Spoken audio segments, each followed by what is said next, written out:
radio documentary author, and I work on several topics. It's not my main topic when I didn't want to be my main topic, let's say it like that.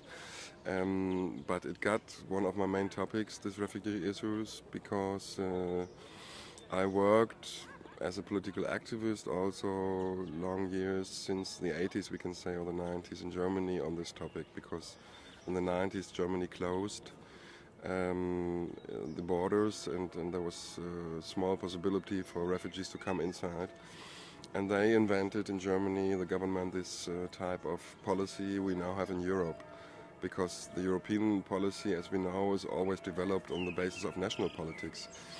And actually it was German government who made this in the commissions and in the institutions of the European Union, but maybe we talk later on that.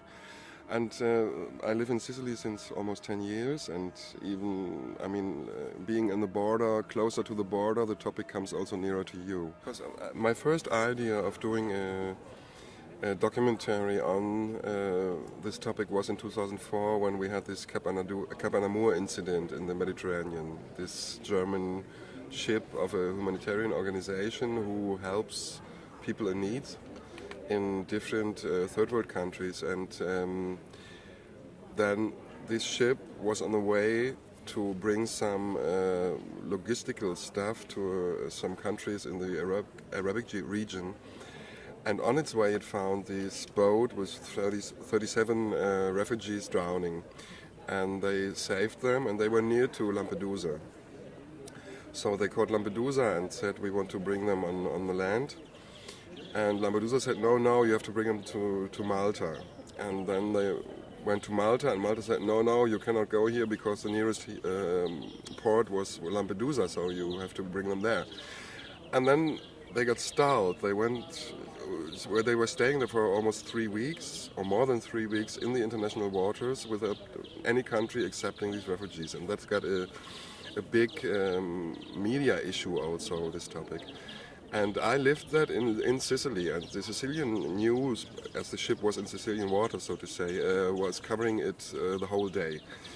And I said, my God, this is a story I would like to work on and to make it to make a documentary on that while it was happening, or shortly afterwards, because they pushed it up in the media and the politicians, and it was a situation when Otto Schily, the German Minister of Interior Affairs, declared the first time that, these tragedies in the Mediterranean Sea, we have to help the people, so we have to build up camps in North African countries where they can get safe harbor. And I had in that moment secret held papers, which a politician from the European Parliament got out, about the existing camps already, because the European Commission from 1998 onwards established these camps already, or from 96 onwards. And they were already existing, while Otto Schily was saying we have to build them. So I wanted to frame all this, and I try to. I'm working as a freelance, so I have to make an expose and to propose it to my channels, and they accept it or not. And so I proposed that, and they said no way. And I said okay, but then they said, why don't you do a documentary on Lampedusa? I said, okay, I will do a documentary on Lampedusa, because they said, this tourism island and all these refugees there, this big problem, because it was always in the media. Actually, 2004, that's why I'm mentioning that, when Cap Anamur was in these waters, was absolutely decisive. And later on, I made this documentary in 2008 about the camps, from Cap Anamur to the new European camps and to Frontex, is it called, the subtitle of the documentary. Because in 2005 then was founded Frontex, and that was one of the planned things, but also in media they presented it like a reaction to this catastrophes, like they say. For me, them are crimes and not catastrophes, and crimes not committed by the refugees, but by the politicians and how to call them, soldiers and policemen here, and the organizations. But then Frontex was built up in 2005, and that changed a lot of things, because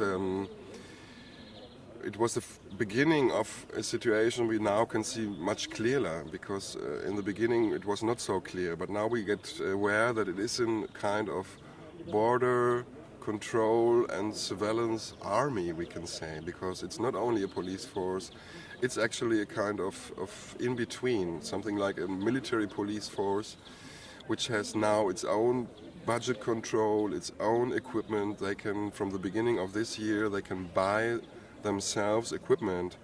And for example, Frontex chief Leitinen said immediately while the war in Libya was still going on, there was a presentation of, how do you call them, drones? These airplanes, okay.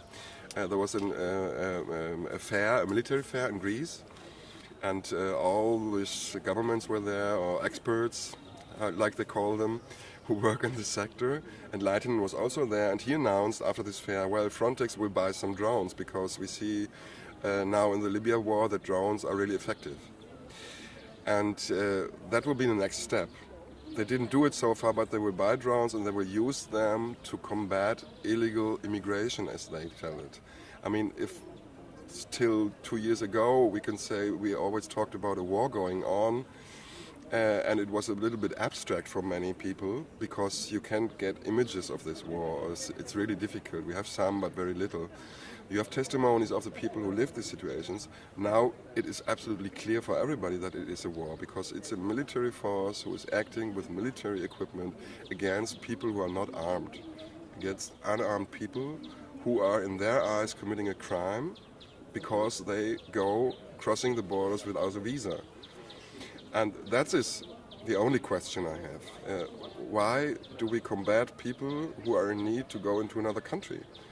And I find no answer to that, because this situation is not new. We had that in the Second World War, we had it before.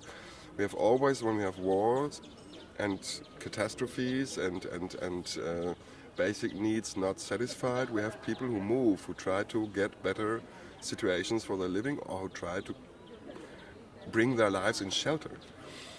And if the answer is a military answer, then the thing is quite clear that obviously Europe is not interested in giving this sort of shelter or basic response, which should be, according to all international agreements and declarations, be the responsibility, but they just don't do it.